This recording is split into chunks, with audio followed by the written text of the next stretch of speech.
반갑습니다. 반갑습니다. 우리가 가진 성경 로마서 3장 10절에 보시면 우리가 잘 알지만 우리가 살아가는 이 세상에 의인은 없나니 하나도 없다, 그렇게 말씀하고 있습니다. 지난 수요일 저녁에 아담의 원죄와 대표성의 원리라는 그런 제목으로 말씀을 드렸는데, 그 아담이 지은 원죄와 대표성의 원리에 따라서 아담 하와의 부정 모혈로 태어나는 모든 인류는 다 아담과 같이 죄에 빠지게 되었다는 사실, 이미 우리가 잘 알고 있습니다. 그럼에도 불구하고 우리 하나님은 사랑이십니다. 자기 아들 예수 그리스도를 십자가에 내어 주심으로 아담 한 사람의 그 불순종으로 인해서 우리가 다 죄에 빠지게 되었는데, 또 다른 한 사람 예수 그리스도의 순종으로 인해 오늘 이 자리에 계신 저와 여러분을 비롯해서 모든 인류가 다 구원에 동참하게 되었다, 성경은 그렇게 말씀하고 있습니다. 자, 그렇다고 한다면 우리가 이런 의문을 가질 수 있습니다. 이 세상에 살아가는 모든 사람들이 다 구원 얻게 되느냐, 아니면 그 세상에 살아가는 사람들 가운데서 일부만 구원을 얻게 되냐. 여기에 대해서는 여러분도 들어보셨겠지만은 그 캘빈주의, 우리 장로교를 창시한 칼빈주의하고 그리고 또 감리교라든지 다른 장로교를 제외한 다른 교파의 그 알미니안주의 들어보셨을 거예요. 이 칼빈주의하고 알미니안주의가 조금 전에 말씀드린 이 세상에 사는 모든 인류가 다 구원 얻느냐, 아니면 그 모든 인류 중에 일부만 구원 얻게 되느냐, 그 문제를 두고 아주 큰 충돌을 일으키고 있습니다. 그래서 많은 신학자들이 이 문제에 대하여 장로교 신학자들은 칼빈주의를 내세우고 일부만 구원 얻는다. 그러나 알미니안주의를 부르짖는 그 신학자들은 아니다. 예수님이 십자가에 달려 죽으셨을 것은 모든 인류의 죄를 대신 지고 죽으셨기 때문에 모든 인류를 다 구원하시기 위함이다, 이렇게 주장을 합니다.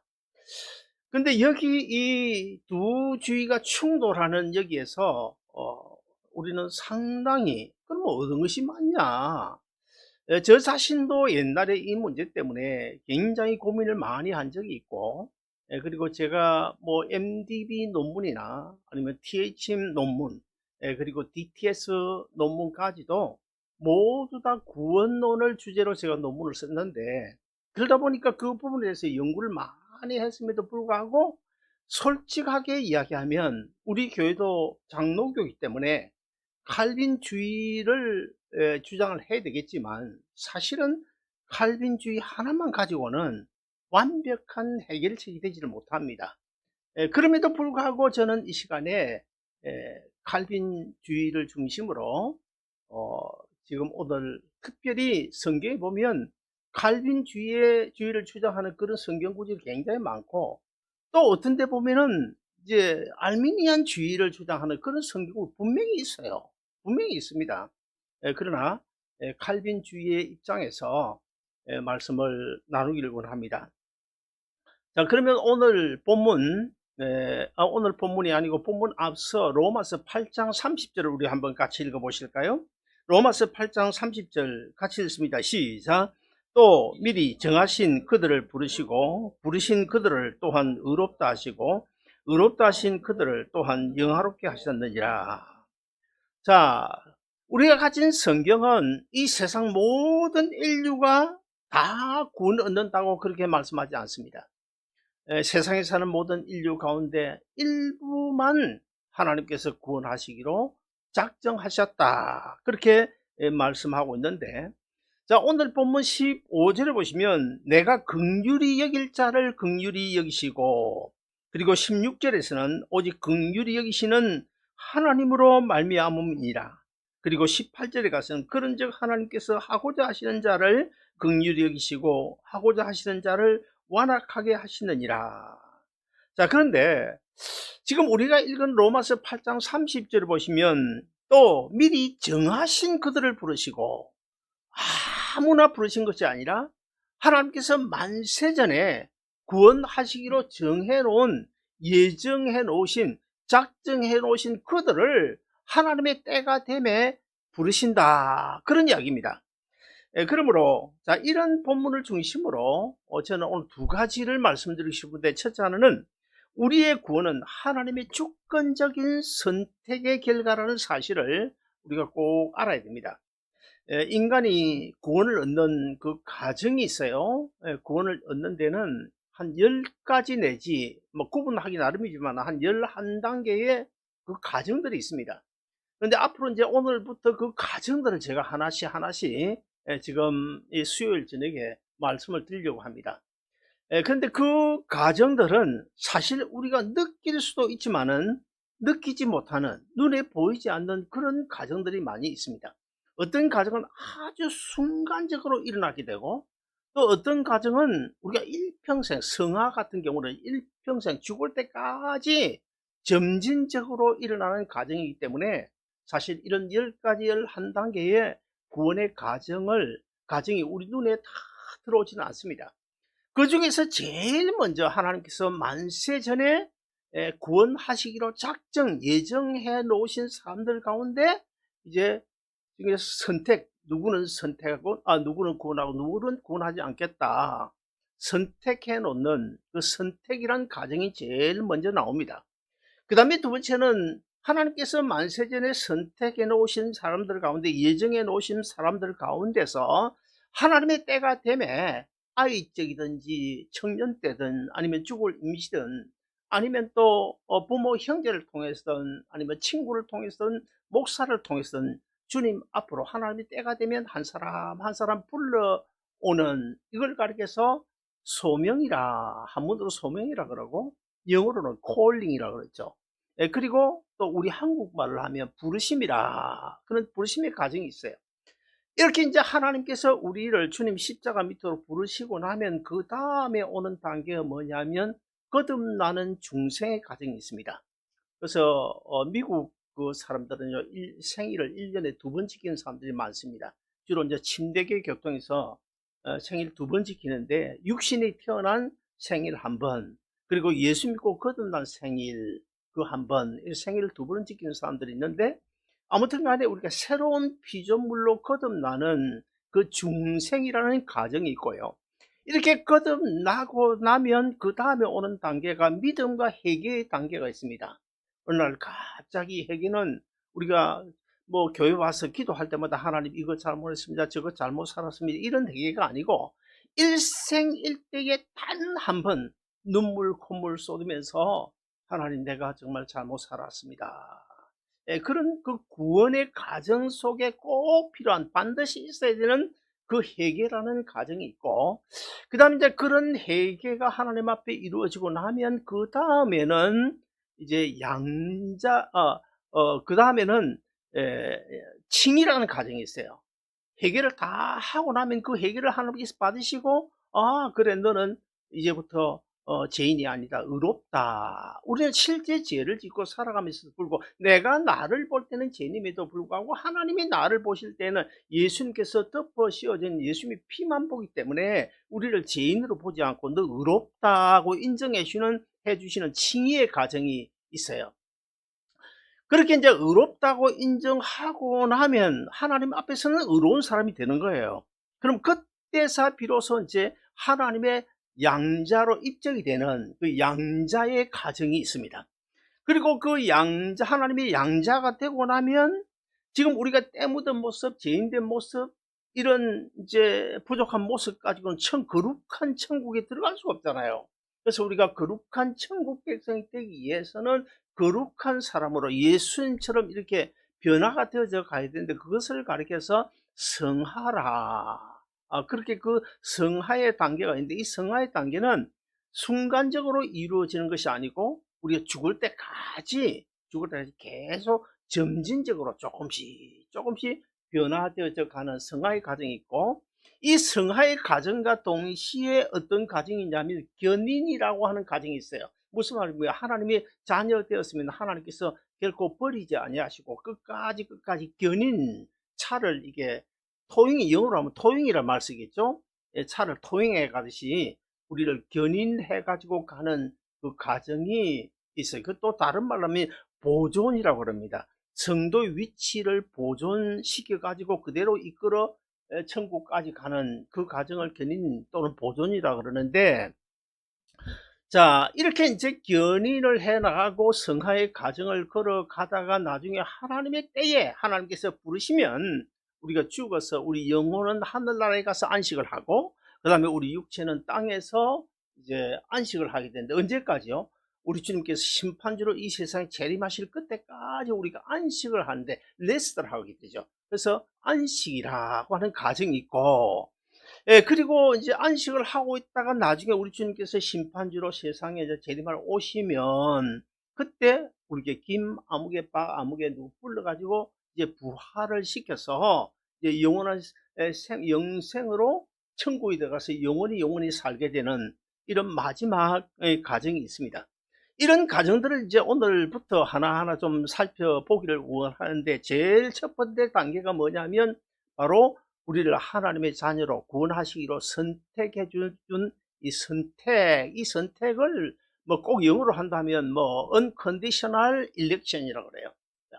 아무 조건 없이 그냥 선택해 주는 그런 선택이라는 단계가 있는데, 하나님은 죄 때문에 멸망받아야 하는 그 인간들 가운데 일부를 구원하시기로 작정을 하셨는데, 그것을 가리켜서 신학적인 용어로 예정이라고 그러고 선택이라고 그래요.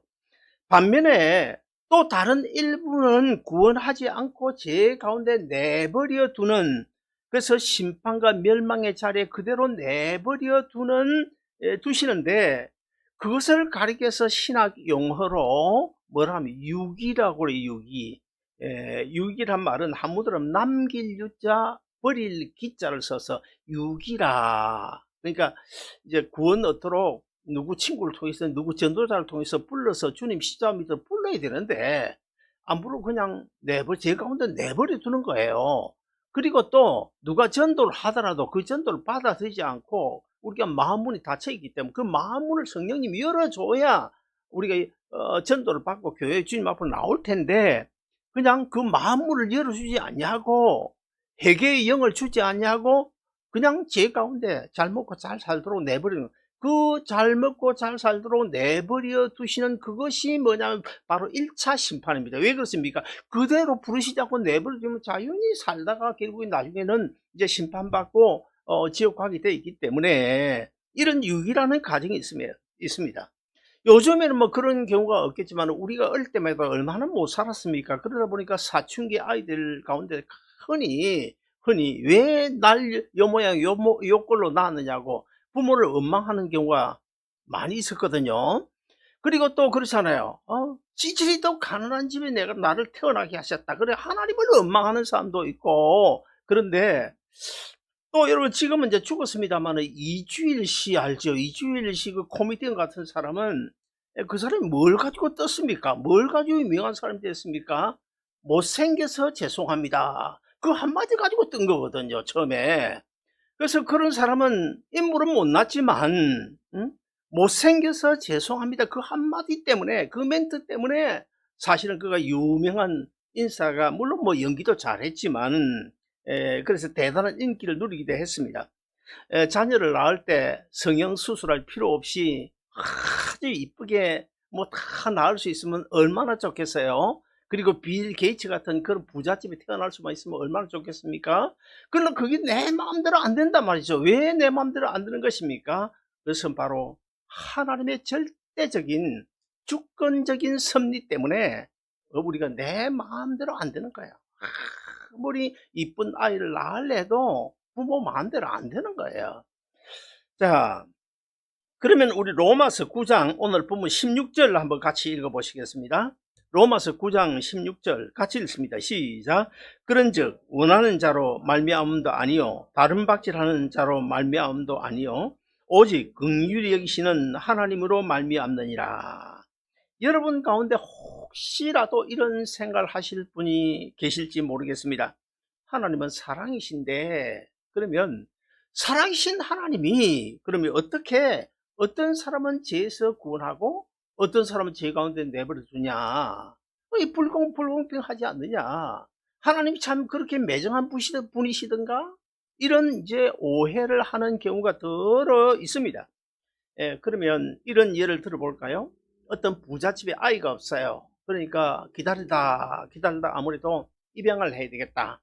그래서 고아원에 갑니다. 고아원에 가면 이제 그 나이가 몇 살쯤 되고 남자아이고 뭐 이렇게 이야기를 하면 그 고아원 원장이 아이들을 이제 쭉 다시 했으면 쭉 세워놓고 이제 이제 밖에서는 안에서는 보이지 않는 유리창을 해놓고 밖에서 이제 봐요. 보면서 지나가면 저기 이제 세 번째 간 아이 이렇게 선택을 해가지고 이제 입양을 해서 양자로 데리고 가잖아요. 그러면 그 선택을 받지 못한 다른 아이들이 선택을 받지 못한 그 사실을 알고는 저 아저씨 참 나쁜 아저씨야. 왜 쟤만 데려가고 나는 안 데려가냐. 그렇게 이야기할 수 있겠느냐는 거야. 그렇게 이야기할 수가 없죠. 그 선택한 그 양부의 마음이죠. 그 부모의 마음이죠. 예, 그리고 또 이제 로마서 9장 20절 21절에 보시면 사도 바울이 토기장이의 비유를 들어서 이 선택에 관한 진리를 우리에게 구체적으로 잘 설명해 주는데 같이 한번 읽어 보실까요? 자, 오늘 본문 로마서 9장 20절 21절을 같이 읽습니다. 시작. 이 사람아, 내가 누구에게 감히 하나님을 반문하느냐? 지음을 받은 물건이 지은 자에게 어찌 나를 이같이 만들었냐 말하겠느냐. 토기장이가 진흙 한 덩이로 하나는 기 쓸 그릇을 하나는 천이 쓸 그릇을 만들 권한이 없느냐. 자, 무슨 말일까요? 쉽게 설명하면 토기가 진흙 한 덩이를 손에 들었습니다. 그 손에 들고 있는 진흙 한 덩이로 자, 뭘 만들지? 요강이 맞습니까? 오강이 맞습니까? 요강을 만들까? 아니면 밥그릇을 만들까? 그러다가 이 토기장의 마음대로 요강 만들고 싶으면 요강 만드는 거예요. 응? 밥그릇 만들고 싶으면 밥그릇 만드는 거예요. 그런데 자, 요강을 만들었어요. 이 요강이 가만히 생각하면 기분이 너무 나빠. 왜 나를 요강으로 만들었냐? 왜 나를 요강으로 만들었냐고 그 토기장에게 이의를 제기할 수 있겠느냐? 그 말씀이 바로 우리가 읽은 로마서 9장 20절 21절 말씀입니다. 제가 이제 옛날에 미국 처음 가가지고 전번 말씀드렸죠. 처음에 우리 부부가 이제 빈 아파트에 청소를 했어요. 청소를 했는데 청소 다 끝나고 나면 그 미국은 옛날 그 당시에 전부 카펫이거든요. 전부 카펫. 이 카펫 샴푸기가 있어요. 이렇게 큰 기계를 가지고 이렇게 물을 뿌리고 빨아들이는 샴푸기가 있는데 이 샴푸기를 가지고 청소를 하는데 어느 날 그게 평소에는 안 들어왔는데 어느 날 그게 눈에 들어왔습니다. 흔히 뭐 바퀴벌레가 많아요. 미국 사람들 너무 지저분하거든요. 그리고 특별히 이 중국 사람들 얼마나 지저분한지 알아요? 중국 사람보다 더 지저분한 사람이 누군지 아십니까? 중동 사람들입니다. 중동 사람들 굉장히 지저분합니다. 그래서 이제 카펫을 샴푸기를 빨아들이려고 하는데 바퀴벌레 2마리가 기어다니는 거예요. 자, 저 바퀴벌레 내가 죽일까 살릴까? 한 놈만 죽이고 한 놈은 살려줄까? 두 놈 다 죽이고 두 놈 다 살려줄까? 누구 마음입니까? 샴푸기를 잡고 있는 내 마음이에요. 그래서 이제 샴푸기를 가지고 옆으로 갔는데 바퀴벌레가 애원하는 거야 나한테. 아저씨 저 좀 제발. 그래도 안 되거든. 안 되니까 최 선생님 그래도 안 되거든. 최 목사님. 그때는 내가 뭐 최 목사가 아니었지만은 그러니까 나중에는 최 사장님 제발 살리면 좀 내가 옆집에서 살게요. 그런다고 제가 살려줍니까? 옆집도 내가 잘 아는 사람인데. 예? 내 마음이에요. 살리고 죽이고 내 마음이에요. 자, 이렇게 제가 말하면 여러분은 간혹 아니 사람이 바퀴벌레하고 같냐? 어떻게 바퀴벌레에다가 사람을 비유하냐고. 그렇게 이의를 제기하실 수도 있는데, 그러나 여러분, 내 생각에 바퀴벌레하고 사람이 다르지. 범죄하여 죽은 인간은요, 그렇지 않습니까? 우리 실제 사람도, 저는 죽은 사람 한 20 몇 명 염을 직접 했어요. 염을 직접 해본 사람인데, 사람 죽고 나면 아무것도 아닙니다. 정말 아무것도. 국회의원이고 뭐 부자고 아무것도 아니잖아요. 그와 똑같이 내가 볼 때 내가 사람이고 훌륭한 사람이지, 하나님이 보실 때는 범죄한 인간, 하나님과 영적 관계가, 생명적 관계가 끊어진 그 범죄한 인간은, 제가 전번에 설명을 드렸죠. 예를 들었죠. 아라비아 숫자로 0과 똑같다고. 0은 수억만 개를 갖다 붙여놔도 아무런 값어치가 없다고. 거기에 뭐가 붙어야 됩니까? 예수님 1이 앞에 붙어야 0을 갖다 붙이는 만큼 값어치가 늘어나게 되겠죠. 그래서 하나님이 보실 때는 사실은 바퀴벌레는 아무 뭐 사람이 특별한 게 없는 거예요, 범죄한 인간은. 그러나 우리가 한 가지 하나님 앞에 감사할 것은, 하나님이 보실 때 범죄한 인간은 아무런 값어치 없는 바퀴벌레 같은 그런 미물과 같은 존재이겠지만은, 그러나 우리는 다르잖아요. 그래서 우리가 성경에 보면 이 미물로 지칭하여 부르는 그런 장면들이 나오잖아요. 너 지렁이 같은 야곱아, 그래요. 응? 너 구더기 같은 인생이랴. 벌레 같은 사람, 그 다음 진토 같은 인생, 흙과 같은 존재, 이런 걸 지칭한 이유가 뭡니까? 범죄한 인간은 뭐 지렁이 같다는 거예요. 별 차별을 둘 이유가 없다는 거예요. 실제 우리 사람이 죽은 것도 보면 진짜 그렇습니다. 진짜 보면 이렇게 허무할 수가 있냐, 이렇게 허무할 수가 있냐, 정말 아무것도 아니거든요. 그러나 여러분, 우리는 그들과 다르죠. 에베소서 2장 1절에 죄로 인해 죽었던 우리, 앞으로 죽을 우리가 아니고 죽었던 우리예요. 간혹 이제 기도할 때나 목사들 설교할 때도 죽을 인생 그러는데, 앞으로 죽을이 아니고 이미 죽었어요. 이미 죄로 하나님과 영적 관계가 끊어져서 이미 죽었던 우리를 그가 살리셨으니 그러잖아요. 그러므로 우리는 다른 세상과 달리 똑같이 죽었지만은, 죽었던 사람들 가운데 우리 한 사람 한 사람을 하나님께서 예수님을 통해서 살리셨기 때문에 우리는 벌레 같은 인생이 아니고 구더기 같은 인생이 아니고 어떻게 해요? 그래서 성경이 뭐라고 그럽니까? 구원 얻은 성도를 가리켜서 뭐라고 그래요? 천하보다 귀한 한 영혼이라고 말하는 이유가 바로 거기에 있습니다. 이렇게 범죄한 인간 중에 전적인 하나님의 은혜로 우리가 예수 믿고 구원 얻는데 어떻게 우리가 감사하지 않냐고 살아갈 수 있겠습니까? 자, 두 번째로 우리의 구원은 하나님의 긍휼하신 은혜에 의한 것이라는 사실을 우리가 꼭 기억하며 살아야 됩니다. 창세기 25장에 보시면 이제 이삭의 아내 리브가가 임신을 해요. 쌍둥이를 임신하죠. 쌍둥이가 누굽니까? 에서 야곱입니다. 두 쌍둥이를 임신을 하는데, 이 야곱과 에서가 어머니 리브가의 태중에서 그냥 이렇게 뛰놀고 있을 때에 사실은 그들이 무슨 의식이 있겠어요? 그럼에도 불구하고 그 태중에 뛰놀고 있는 그 태아인데, 하나님께서 뭐라고 그럽니까? 오늘 본문에 보면 야곱은 내가 사랑했고 하고 에서는 미워한다. 이게 말이 됩니까? 정말 매정하신 하나님이시고 불공평한 하나님이시죠, 인간적으로 따져보면. 자, 그러면 야곱과 에서가 어머니 리브가의 태중에서 뛰놀고 있을 때에 무슨 야곱은 어머니에게 효도를 하고 에서는 불효를 했나, 그것도 아니고, 또 야곱과 에서가 어머니 태중에 뛰놀고 있을 때에 무슨 하나님을 위해서 헌신을 했나, 봉사를 했나, 전도를 했나. 그런데 왜 야곱은 사랑해서 구원하고 구원 얻을 자로 선택을 하고, 또 에서가 뭘 그렇게 잘못했다고 에서는 아까도 제가 말씀드린 대로 6일 했냐 버려뒀나 이해가 결코 쉽지 않죠.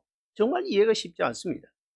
사실 인격적으로나 삶의 행위를 우리가 따져보면 성경에 나오는 기록된 그 야곱과 에서의 그 삶을 우리가 살펴보면 에서가 뭐 그렇게 버림받을 일을 한 것이 없어요. 오히려 인격적으로는 내 생각에는 야곱보다 에서가 오히려 원만하다 그렇게 봅니다.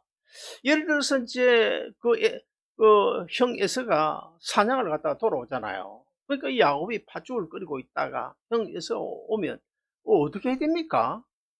근데 사실은 팥죽 한 그릇 장자의 명분을 사잖아요, 형한테. 이게 말이 되는 소리예요. 아니 동생이 형이 사냥 갔다가 와 가지고 막 배고파 가지고 허둥지둥 오면 끓여 놓은 팥죽 그거 하면 "형님 이거 좀 많이 먹고 힘내시라고." 그래요. 그게 동생이지. 어떻게 그 팥죽 한 그릇 주고 그 장자의 명분을 산단 말입니까? 그것뿐입니까? 그 아버지, 그 눈먼 아버지, 그다음에 염소털로 변장을 해 가지고 아버지 속이잖아요. 그 당시에 율법으로 따지면 그 당시에 율법이 없었어요. 모세 이후 율법이 나왔으니까. 만약에 율법 시대를 따지면 그 야곱은 그 자리에서 돌 맞아 죽어야 돼요. 그런 불효자 아닙니까? 예, 아버지를 속이고 형이 받아야 될 그 장자의 명분을 축복을 가로채서 어디로 바단 아람으로 외삼촌 있는 곳 도망을 가지 않습니까? 자, 도망갈 때 어떻게 했습니까? 창세기 28장에서 이제 밤에 꿈속에서 이제 사닥다리를 통해서 이제 살아계신 하나님을 만나고 하나님과 제단을 쌓고 서원을 하잖아요. 하나님께서 나와 함께 하시고 하나님께서 나와 함께 하시고 나에게 은혜 베풀어 주시면 복 주시면 내가 반드시 돌아올 때 이 제단에 이 베델에 와서 하나님께 제단을 쌓겠습니다. 약속을 했죠. 언약을 했죠.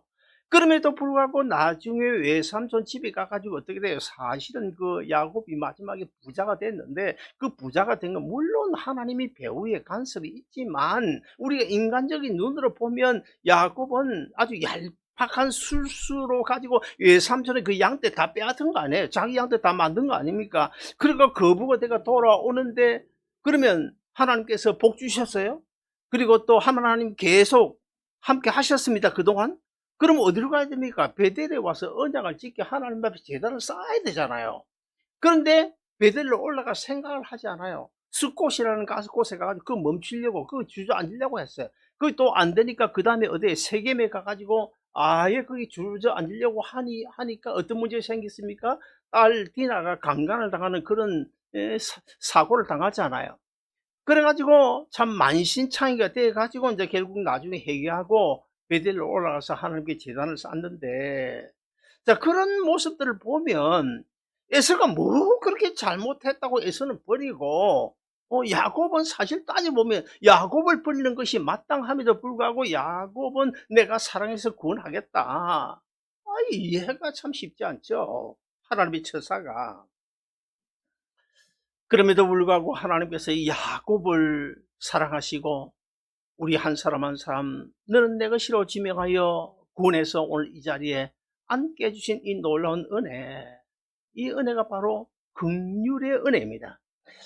우리 인간은 용서할 수 없는 사람은 용서할 수 없는 한계를 가지고 있잖아요. 그러나 우리 하나님은 용서할 수 없는 인간도 용서하시고 사랑할 수 없는 사람도 사랑하시는 분 아닙니까? 자, 그런데 그러다 보니까 하나님께서 사실은 야곱과 에서의 그 행위를 보시지 아니하고 하나님의 의중에 뭔가 있긴 있었겠죠. 의중에 야곱을 사랑해서 구원하시고 오늘 우리를 사랑해서 구원하시고 에서는 버리고 교회 밖에도 아직도 예수 믿지 않는 많은 사람들 그냥 죄 가운데 버려둔 사람을 볼 때 우리는 다른 무엇을 가지고 하나님 앞에 요구를 하고 무엇을 가지고 하나님 앞에 불평하겠습니까? 전적인 하나님의 은혜, 우리가 잘나서가 아니고 전적인 하나님의 긍휼의 은혜인 줄로 믿으시기를 바랍니다. 자, 로마서 9장 15절을 우리 한번 같이 읽어보실까요? 오늘 본문 9장 15절입니다. 같이 읽습니다. 시작. 내가 긍휼히 여길 자를 긍휼히 여기고 불쌍히 여길 자를 불쌍히 여기리라. 오직 긍휼히 여기는 신은 하나님으로 말미암느니라. 자, 여기 보면 긍휼히 여기신다. 무슨 뜻일까요? 성경에서 하나님의 사랑을 표현한 단어가 한 세 가지 정도, 대표적으로 한 세 가지가 나요. 뭘까요? 인애. 인애라는 말이 하나님의 사랑을 의미한 단어거든요. 그 다음에 또 뭐가 있을까요? 자비. 예, 자비도 하나님의 사랑을 이야기해요. 그리고 또 오늘 본문에 나오는 긍휼도 하나님의 사랑을 이야기하는데, 자, 그러면 자비와 인애와 긍휼이 뭐가 다를까? 자비와 인애는 누군가를 사랑하는 그 마음을 의미합니다. 누군가를 사랑하는 마음을 의미합니다. 좋은 것이긴 한데 누군가를 사랑하는 마음 자체를 의미한다면, 이 긍휼은, 오늘 본문에 나오는 긍휼은 히브리어로 라함이라고 그래요. 라함. 이 라함, 긍휼의 뜻은 무엇인가 하면 누군가를 사랑하되 그 상대방이 어떤 어려움을 당했을 때 내 창자가 끊어질 것 같은 그런 느낌 가운데 1인칭, 그 사람과 1인칭 같은 사람이 돼. 바로 그 사람이 상대방이 돼 가지고 내가 배창자가 끊어지도록, 예, 같이 아파하는 거. 그러므로 자비와 인애는 누군가를 사랑하는 마음 자체지만, 긍휼은 그 사랑하는 마음을 행동으로 실제로 옮기는 것, 행동으로 실천하는 것을 가리켜서 긍휼의 사랑이라, 그렇게 이해하시면 되겠습니다. 그러면 우리 하나님께서 우리에 대하여 어떻게 1인칭이 되어 사랑하셨습니까? 어떻게 행동으로 사랑하셨습니까? 간단하죠. 자기 아들 독생자 예수를 십자가에 내어 죽으시고 우리 대신 십자가에서 죽게 하시는, 그거 뭡니까? 바로 주님이 내가 되어서 죽는, 우리 한 사람 한 사람이 되어서 죽는 1인칭이잖아요. 주님께서 볼 때에 우리가 상대방이고 상대방과 내가 1인칭이 돼 가지고 자기 아들을 십자가에 죽이는, 그리고 또 자기를 희생하고 행동으로, 마음뿐만 아니고 말뿐만 아니고 행동으로 우리를 사랑해 주셨다. 그렇습니다. 그 하나님 긍휼의 사랑으로 인해서 우리가 예수 믿고 구원 얻어 오늘 이 자리에 와서 앉아 있는 줄로 믿으시기를 바랍니다. 복음송 가운데 왜 날 사랑하나, 그런 복음송 찬송 있죠. 그 가사를 보면 참 저는 은혜를 많이 받는데, 하나님의 사랑이 구주를 죽게 했네. 왜 날 사랑하나. 겸손히 십자가 지셨네. 왜 날 사랑하나. 왜 날 사랑하나. 왜 날 사랑하나. 왜 주님 갈보리 가야 했나. 참 은혜로운 찬양인데요. 우리는 하나님의 긍휼의 은혜를 입었습니다. 그런데 왜 하나님의 은혜를 깨닫지 못합니까? 그런데 왜 별것 아닌 문제 때문에 절망하고 낙심하는 것입니까? 왜 구원의 감격이 없습니까? 우리 늘 구원의 감격 속에 살아요. 하나님께서 우리를 위하여 긍휼의 은혜를 베푸신 그 십자가의 사랑을 생각하면 우리가 별것 아닌 것 가지고 염려하고 근심 걱정하고 낙심하고 좌절하고 할 필요가 없어요. 할 이유가 없습니다. 늘 구원의 감격 속에 하나님의 은혜에 감사하면서 살아가는 여러분 되시기를 주의 이름으로 축원드립니다. 그런 우리를 하나님께서 긍휼의 은혜로 사랑해 주셨는데, 독생자까지 십자가에 내어 주셨는데, 여러분, 옛날에 그 왕의 의인이 지킨 마패 하나만 가지고 있으면 아무리 형색이 초라해도 고을 사또 앞에 가서 당당하지 않습니까? 안 그래요? 당당하잖아요. 왕이, 의인이 지킨 마패 하나만 딱 품고 있으면 아무리 형색이 초라하더라도 고을 사또나 누구를 만나도 당당하지 않습니까? 그와 똑같이 우리는 왕의 의인 정도가 아니잖아요. 우리는 왕의 의인 정도가 아니고 온 우주 만물을 창조하신 만왕의 왕 되신 주님 십자의 은혜로 믿음이라고 하는, 하나님이 선물로 주신 그 믿음이라고 하는 마패를 가지고 우리가 살아가는데 우리가 당당해야 되지 않겠습니까? 늘 감사하며 하나님의 은혜를 꼭 기억하고, 그 어떤 경우에도 낙심하거나 절망하거나 좌절하지 말고 당당하게 예수 그리스도 안에서 믿음으로 승리하는 여러분 모두 되시기를 주 이름으로 축원드립니다.